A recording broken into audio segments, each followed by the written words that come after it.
आज मैं अपने ससुराल में पसंदीदा थाली बनाने वाली हूँ। ये थाली मेरे ससुराल में सबको बहुत पसंद आती है। तो सबसे पहले मैं यहाँ पे दाल पकने के लिए रख दूँगी। तो ये दाल अच्छे से भुनी हुई है पहले चूल्हे पे, उसके बाद इसको बना रही हूँ मैं। तो मैंने यहाँ पे हल्दी, नमक और टमाटर काट के डाल देना है। ये इसके अलावा इसमें कुछ नहीं जाएगा और कुकर की लिड लगा के इसको गैस पे रख दूँगी पकने के लिए। कम से कम 7-8 सीटी में पक जाएगा। ये दाल भुनी हुई है इसीलिए इसको ज़्यादा समय लगता है पकने में, लेकिन टेस्टी बड़ी लगती है। दूसरे चूल्हे पे मैंने चावल का पानी रख दिया है गर्म होने के लिए। फ्रिज से सारी सब्जियां निकाल लूँगी जो मैंने आज बनानी है मिक्स करके। तो सब्जियां में मैंने निकाला है बैंगन और परवल और ये कच्चा केला है और उसके साथ ही यहाँ पे फ्रिज में कद्दू भी है, वो भी निकालूंगी मैं। उससे पहले मैं ये जो बाकी सब्जियां हैं इसको काट के तैयार कर ले रही हूँ। तो परवल मैंने काट लिया है, कच्चा केला है ये, इसको भी छील के काट के तैयार कर लूँगी क्योंकि ये सारी सब्जियां मिक्स बनेंगी। यहाँ मिथिलांचल में ना जब भोज भात होता है ना तो सारी सब्जियां इसी तरह से मिक्स करके बनाई जाती हैं। तो मैंने इनको मिक्स करके आज बनाना है। तो मैंने काट लिया है परवल और कच्चा केला एक साथ में क्योंकि इनको एक साथ फ्राई करूंगी मैं। और यहाँ पे मैंने बैंगन के साथ ये कद्दू भी काट लिया है क्योंकि ये दोनों जल्दी गल जाती हैं जब इनको फ्राई करते हैं। तो इन दोनों को एक साथ फ्राई करूंगी।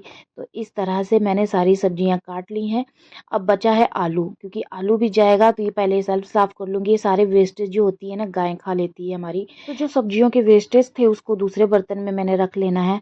अब यहाँ पे देखिए मेरी 4 सब्जियां कट गई हैं जिसमें बैंगन है, कद्दू है, परवल है और कच्चा केला। अब मैं आखिर में आलू काटूंगी। तो जो मैंने दो दो के जोड़े लगाए ना इनको दोनों को एक एक साथ मैंने फ्राई करना है। तो यहाँ पे अब मैं आलू काट ले रही हूँ। अभी मैं इनको एक साथ फ्राई नहीं कर सकती हूँ क्योंकि मेरे दोनों चूल्हे बिजी हैं। एक पे दाल है, दूसरे पे चावल का पानी है और यहाँ पे फटाफट से मैं आलू भी काट के रख ले रही हूँ। तो मेरी सारी सब्जियां कट के तैयार हो गई हैं, बस सब्जी बनाने की बारी है। तो मैंने धो के तैयार कर लिया है सभी को। तो आलू नहीं धोया था मैंने, तो आलू भी धो लिया है। तो काफ़ी लोगों को लगता है ना कि मैं सब्जियां बिना धोए बनाती हूँ, लेकिन मैं धो लेती हूँ, वो मैं दिखाती नहीं हूँ क्योंकि एडिट कर लेती हूँ मैं। तो यहाँ पे चावल का पानी हो गया था तो मैंने इसमें चावल डाल दिया। अभी ये भी 10 से 15 मिनट में हार्डली पक जाएगा। बाकी सारी जो सब्जियां हैं उनको मैं यहाँ पे फ्राई कर लूँगी, जिसमें एक साथ मैंने परवल और कच्चे केले को फ्राई कर लिया है। सारी सब्जियां फ्राई होने में एक एक स्लोट में 10 से 15 मिनट का समय लगता है। तो यहाँ पे मैंने इनको फ्राई कर लिया है। अब मैं आलू फ्राई करूँगी। आखिर में फिर मैं बैंगन और कद्दू जो है जिसको मिथिलांचल में कदीमा कहते हैं उसको फ्राई करूँगी। यहाँ पे चावल भी देखिए पक गया है। तब मैं इसका माड़ पसार लूँगी। तो माड़ पसारने के बाद देखिए मेरे जो चावल थे वो खिले खिले बने हैं और ये देखिए। तो उसके साथ साथ मेरी सब्जियां भी फ्राई हो रही हैं। देखिए ये आलू भी फ्राई हो गए हैं। अब मैं इनको निकाल लूँगी। अब आखिर में मैंने जो फ्राई करना है वो है कदीमा, और कदीमा जो मिथिलांचल में कद्दू पम्पकिन को बोलते हैं, और बैंगन। तो ये हरे वाले बैंगन मेरे यहाँ ज़्यादा खाते हैं, इसीलिए तो हरा वाला बैंगन कुछ ज़्यादा ही मेरे घर में आता है। दाल यहाँ पे बन के तैयार हो गई है। मैंने छौंक लगा दिया है जीरा, सूखी मिर्च, तेज पत्ते का। इधर मेरा बैंगन और कदीमा यानी कि कद्दू भी यहाँ पे फ्राई हो गया है। तो सारी सब्जियां फ्राई हो गई हैं। अब मैं यहाँ पे छौंक लगाऊंगी। तो छौंक में मैंने यहाँ पे जीरा डाल दिया है, उसके साथ मैंने तेज पत्ता डाल दिया, हींग डाल दिया है और टमाटर डाल दिया काट के। तो आज मैं बिल्कुल सात्विक भोजन बना रही हूँ, इसमें लहसुन प्याज बिल्कुल इस्तेमाल नहीं करूँगी।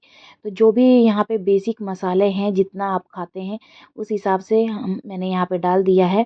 तो आप तो कम ही खाते होंगे लेकिन मेरे यहाँ तो बहुत ज़्यादा खाते हैं। तो उसी हिसाब से मैंने यहाँ पे मसाले डाले हैं। उसके बाद जितनी भी फ्राई हुई सब्जी की हुई थी मैंने वो डाल दिया है। और इस तरह सब्जी इतनी टेस्टी बन के तैयार होती है ना कि मेरे घर में ये सब्जी अगर लहसुन प्याज नहीं डलना है तो ये वाली सब्जी तो बिल्कुल बनेगी, क्योंकि इसमें लहसुन प्याज के बिना भी ये सब्जी काफ़ी टेस्टी बन के तैयार होती है। तो यहाँ पे अब सारी सब्जियां तो कुक हैं 70%। बाकी जो कसर रह गई है उसको मैं सिम आंच करके पका लूँगी 15 से 20 मिनट में। और यहाँ पे मैंने नाश्ते के लिए आटा लगा लिया है। 4 से 5 लोगों का ये आटा है लगाया मैंने। अब मैं रोटियां सेक लूँगी। इसे तवे पे ही रोटियां सेकनी चाहिए। डायरेक्ट अगर हम चूल्हे पे सेकते हैं ना तो वो रोटी हमारे हेल्थ के लिए अच्छी नहीं होती। लेकिन मेरे घर में सबको डायरेक्ट चूल्हे वाली ही अच्छी लगती है। तो यहाँ पे मेरी सब्जी बन गई थी। आखिर में मैंने डाल दिया है कस्तूरी मेथी। इससे स्वाद इतना बढ़ के आता है सब्जी का। तो ये मेरी सब्जी बन के तैयार हो गई है, यमी सी। मेरे घर में बहुत पसंद करते हैं ये सब्जी को। और ये सब्जी बनाना मैंने अपनी सासू माँ से सीखा है। तो खाना तो बन के मेरा तैयार हो गया है। फटाफट से यहाँ पे मैं पापा की थाली लगा दूंगी, जिसमें सब्जी, चावल, दाल, रोटी ये सब मैंने थाली में लगा दिया है। तो ये थी मेरी आज की खाने की थाली। कैसी लगी आप सभी को मुझे कमेंट में बताइएगा। फिर मिलेंगे नए वीडियो में, तब तक के लिए बाय बाय।